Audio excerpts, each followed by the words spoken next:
आशिष जोशी आपल्या सर्वांचं पुन्हा एका नवीन ब्लॉगमध्ये स्वागत करतो। आजचा डेली ब्लॉग आहे आणि आत्ता आपण आलो आहे अंबरनाथमध्ये आणि अंबरनाथमधले काही प्रसिद्ध अशी ठिकाणं आहेत जी आपल्यापासून थोडीशी अलिप्त आहेत, थोडीशी काही जणांना माहितीसुद्धा नाहीत।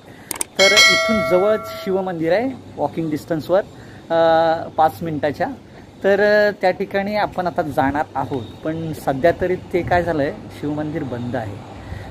ते ज्यावेळेस चालू होईल, म्हणजे आता सध्या कोरोनाचा कालावधी चालू आहे त्यामुळे ते शिवमंदिर बंद आहे, पण चालू होईल त्यावेळेस आपण पुन्हा एकदा त्या ठिकाणी जाऊन ब्लॉग शूट करणार आहोत, त्या ठिकाणची ऐतिहासिक माहितीसुद्धा देणार आहोत।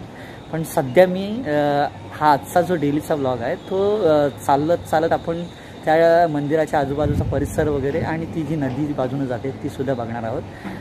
आता मी ज्या ठिकाणी उभा आहे त्या ठिकाणाच्या पाठीमागे, म्हणजे माझ्या पाठीमागे मलंगगड आहे। सध्या तरी तो धुक्यात बंदिस्त झाला आहे, त्यामुळे तो दिसत नाही आहे। तो धुक्यात असल्यामुळे तो बऱ्यापैकी दिसणार नाही। ज्यावेळेस हे धुकं जाईल, पाऊस लागला आहे त्यामुळे धुकं बऱ्यापैकी आहे, आणि ज्यावेळेस हे जाईल त्यावेळेस तो मलंगगडाचा जो काही नजारा आहे तो आपल्याला बघायला भेटेल। बघूया थोड्या वेळानं जर का गेला तर आपल्याला हे हाजी मलंग जे आहे ते बघायला भेटतंय का। हाजी मलंग म्हणजे हाजी मलंग एक दर्गा आहे त्या ठिकाणी, आणि ऐतिहासिक असा मलंगगड आहे, म्हणजे शिवकालीन असा। तो सुद्धा कधीतरी आपल्याला ब्लॉग बघायला भेटेल आपल्या चॅनलवरती, तर आपण नक्की या ठिकाणांना भेट देऊया। सध्या तरी आपण अंबरनाथची थोडीशी सैर करू, या सिटीबद्दल थोडीशी जे काही पिकनिकचे स्पॉट आहेत, म्हणजे आता मी आता दाखवतो जाताना बघूया आपण की हे जे आमरेश्वर मंदिर म्हणतात त्याला, ते सुद्धा आपण जाताना बघणार आहोत। तर चला आपण जाऊया त्या ठिकाणी आणि मंदिरसुद्धा बघूया कसा आहे परिसर त्या ठिकाणचा। सध्या मलंगगड मात्र दिसत नाही आहे, तो आपल्यावर रुसला आहे, तो ढगांच्या आड लपून बसला आहे। म्हणजे दिल्लीमधून बाहेर निघालो आहे आणि पाऊस बाग इथे आला आहे बाहेर। काय करायचं एवढ्या पावसातनं तुम्हाला अंबरनाथ दाखवणार तरी कसं।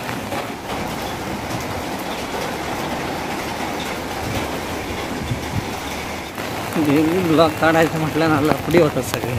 पावसातून कुठे जायचं म्हणजे लफडं आहे, एवढ्या पावसातून तर नकोच।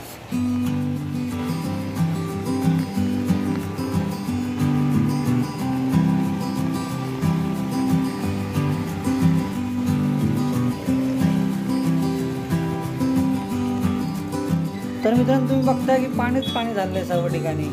इथे ब्रिजसुद्धा बघा ट्रॅफिक होऊन राहिले, समोर पाणी भरलं आहे ब्रिजवरती आणि आपल्याला पलीकडे जायचं त्या साईडला, पाणीच पाणी आहे। पाऊस पण खूप लागतोय। बघा मित्रांनो, वाघधुनी नदी दुथडी भरून वाहते, हीच नदी पुढे जाऊन शिवमंदिराच्या बाजूने जाते मित्रांनो।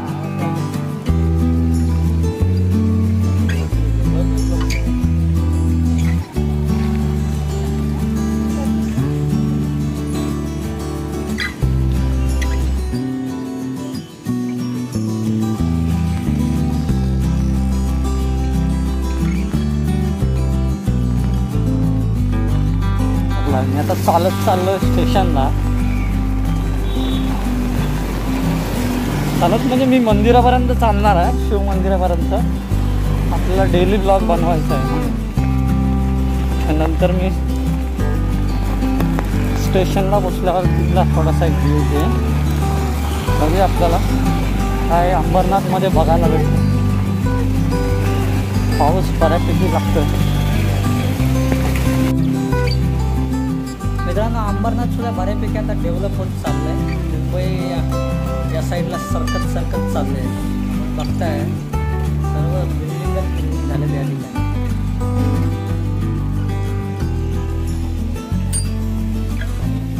तर मित्रांनो पाऊस खूप आहे आणि भिजायला पण होतो, त्यामुळं हा ब्लॉग बनवताना थोडेफार कॅमेरा शेक होऊ शकतो, माफ करा। आपण आता चाललो वाघधुनी नदीच्या तिकडे, शिवमंदिराच्या बाजूला जी आता नदी वाहते तिथे। बघूया तिथे काय परिस्थिती आहे।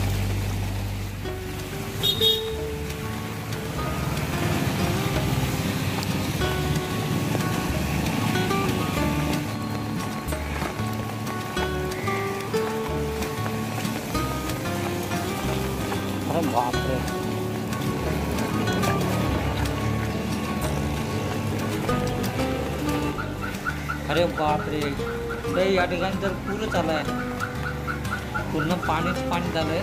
नदी पूर्ण दुथडी भरून वाहते आहे. बघताय समोर नदीला किती पूर आला आहे बघा.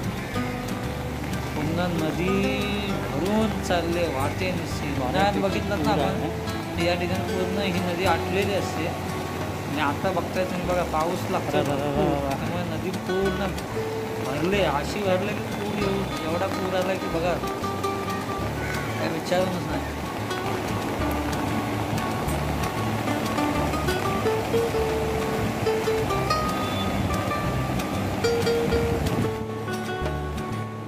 पावसाळ्यात मित्रांनो हीच तर मजा असते. भले नद्या दुथडी भरून वाहतात, पण मुंबई काय आणि गाव काय, माझ्या गावी तर खूपच नद्या वाहतात. आमच्या इथे जगबुडी नदी आहे, तिथं काय बाबा विचारूच नका. पावसाळ्यात तर एवढी भरलेली असते, रस्ता वगैरे बंद होतो सगळा. मुंबई गोवा हायवे पूर्ण बंद होऊन जातो. आणि आपण या ठिकाणी बघताय अंबरनाथमध्ये सुद्धा तीच परिस्थिती आहे. एवढी पाऊस लागून ही नदी आता एवढी वाहते. उन्हाळ्यात एरवी बघितलं तर ही नदीला अजिबात पाणी नसतं, एकदम सुके असते. आणि आता आपण हे बघताय समोर शिव मंदिर आहे त्या साईडला. ही नदी तर काय बाबा पाणीच पाणी झालं आहे. अजून जर का असाच पाऊस पडत राहिला तर मला वाटतं पूर्ण या रस्त्यापर्यंत पाणी येईल. हे समोर शिव मंदिर आहे आंबरेश्वरांचं, अंबरनाथमधलं सगळ्यात प्रसिद्ध असं शिव मंदिर. आणि त्याच्या बाजूला वाहणारी ही वालधुनी नदी. मित्रांनो, कॅमेराच्या वाईड अँगलने मी थोडासा नैसर्गिक नजारा दाखवतो या आंबरेश्वर मंदिराच्या आजूबाजूचा. बाजूला जी ही वालधुनी नदी आहे ती बघा दुथडी भरून वाहते. आणि पावसाळ्यात तर हीच मजा असते. निसर्ग हे पावसाळ्यातच खरं बघायला भेटतं. त्यात मुंबईमधली काही अशी ठिकाणं आहेत जी आपल्याला माहितीच नाही, तीसुद्धा पाहण्यासारखी आहेत. फक्त आपण थोडंसं बाहेर पडून बघितलं पाहिजे. त्यात हे अंबरनाथ मंदिर तर प्रसिद्ध आहेच. हे बघा या ठिकाणी महादेवांची एक पिंड आहे, ती अगदी पाण्याच्या मधोमध आहे. थोडा अजून पाऊस लागला तर मला वाटतं त्याच्यावरनंसुद्धा पाणी जाऊ शकतं.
तर मित्रांनो, आपण या मंदिराचा थोडाफार इतिहास जाणून घेऊया.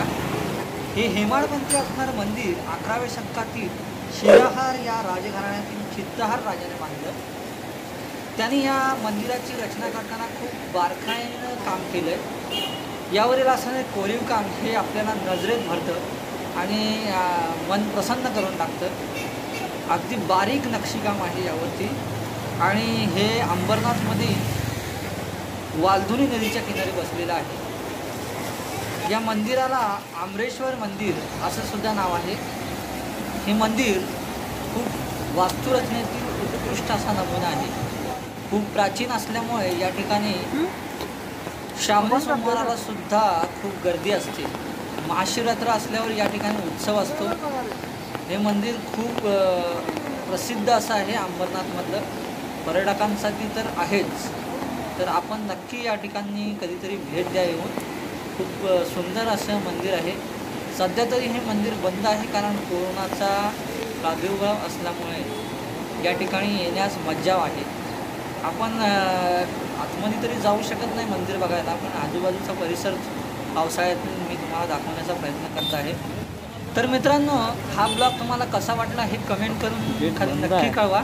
आणि जर का आपण चॅनलवरती नवीन आला असाल बघायला, तर सबस्क्राईबचं जे लालवालं बटन आहे ते सुद्धा दाबा, बेल आयकॉन दाबा सोबतच, जेणेकरून यापुढील व्हिडिओच्या नोटिफिकेशन तुमच्यापर्यंत थेट पोहोचत राहतील आणि आपले व्हिडिओ तुमच्यापर्यंत येतील।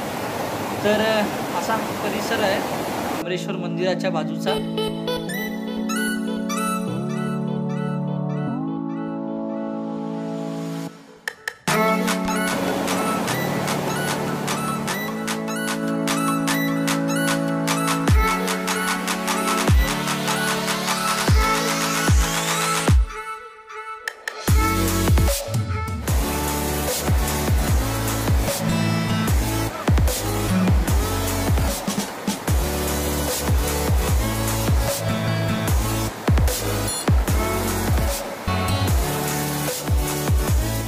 तर मित्रांनो, कसा वाटतंय हा ब्लॉग? आवडला असेल तर कमेंट नक्की करा मित्रांनो।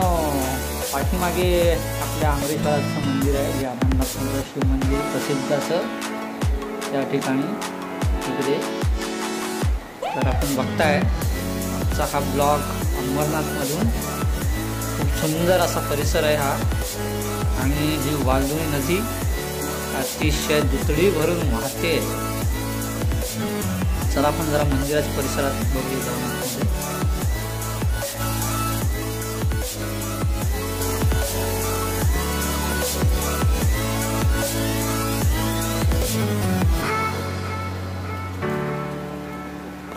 तर मित्रांनो, हा आहे मंदिराचा मेन एंट्रन्स, म्हणजे मेन प्रवेशद्वार। इथून आपल्याला आतमध्ये जाता येतं, पण आता सध्या तरी तो बंद आहे कोरोना असल्यामुळे।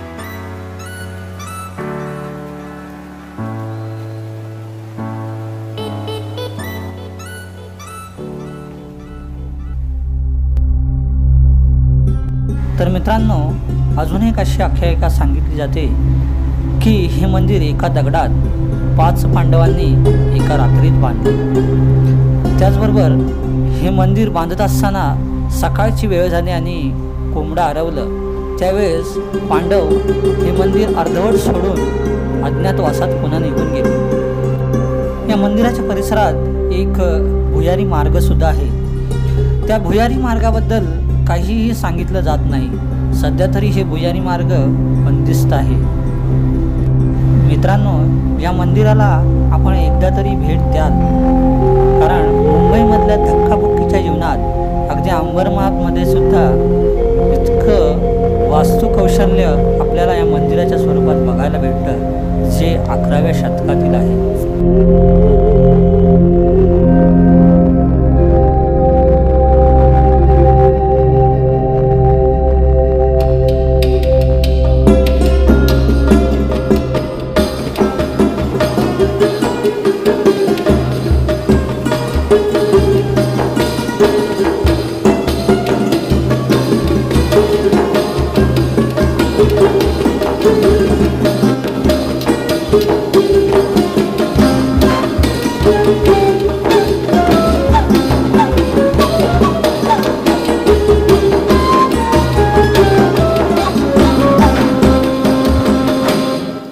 तर चला मित्रांनो, हा ब्लॉग आपण इथेच थांबवतोय। पुन्हा भेटूया एका नवीन व्हिडिओसह, नवीन ब्लॉगमध्ये। तोपर्यंत आपल्या सर्वांची मी रजा देतो। Bye bye.